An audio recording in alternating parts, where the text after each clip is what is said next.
அவன் சின்ன வீடு கழுத்துல கத்தியை வச்சு அறுத்துருவேன்.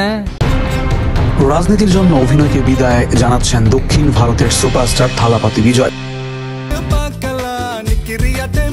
আগামী বছরের শুরুতে মুক্তি পাবে তার শেষ সিনেমা জন নারাগান। ক্যারিয়ারের শেষ সিনেমায় একজন রাজনৈতিক নেতার ভূমিকায় হাজির হচ্ছেন তিনি। মুক্তির 2 মাস আগেই চলচ্চিত্রের বাণিজ্য মহলে ব্যাপক আগ্রহের সৃষ্টি করেছেন ছবিটি। সাম্প্রতিককালে তার আর কোনো তামিল চলচ্চিত্র নিয়ে এত আলোচনা হয়নি। বড় অঙ্কের প্রি রিলিজ ব্যবসার কারণে ছবিটি ইতিমধ্যে অনুরাগী ও বাণিজ্য বিশ্লেষকদের আলোচনার কেন্দ্রবিন্দুতে পরিণত হয়েছে। ট্রেড ওয়েবসাইট স্যাকনিক্সের রিপোর্ট অনুসারে ছবিটির অগ্রিম আয় যেভাবে বাড়ছে তা শিগগিরই 400 কোটি রুপি পেরিয়ে যাবে।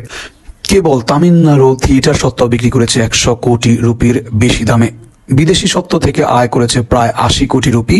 সঙ্গীতের সত্ত্ব থেকে আয় করেছে 35 কোটি রুপি বলে জানা গেছে। এছাড়া ডিজিটাল স্ট্রিমিং সত্ত্ব অ্যামাজন প্রাইম ভিডিও ও 110 কোটি রুপিতে অগ্রাধিকার করেছে। হিসেব অনুযায়ী চলচ্চিত্রের মোট প্রাক মুক্তি ইতিমধ্যেই 325 কোটি রুপির অঙ্ক ছাড়িয়ে গিয়েছে। যেহেতু স্যাটেলাইট এবং অন্যান্য অঞ্চলের সত্ত্ব এখনো চূড়ান্ত হয়নি, অনুমান অনুযায়ী চূড়ান্ত সংগ্রহ 400 কোটির রুপির কাছাকাছি পৌঁছে যাবে শিগগিরই।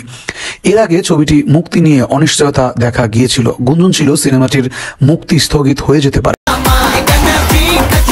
অবশ্য সব গুঞ্জন উড়িয়ে সুখবর সামনে আনলো প্রযোজনা প্রতিষ্ঠান KVN প্রোডাকশনস। 8 নভেম্বর প্রকাশ পেল টাইটেল ট্র্যাক।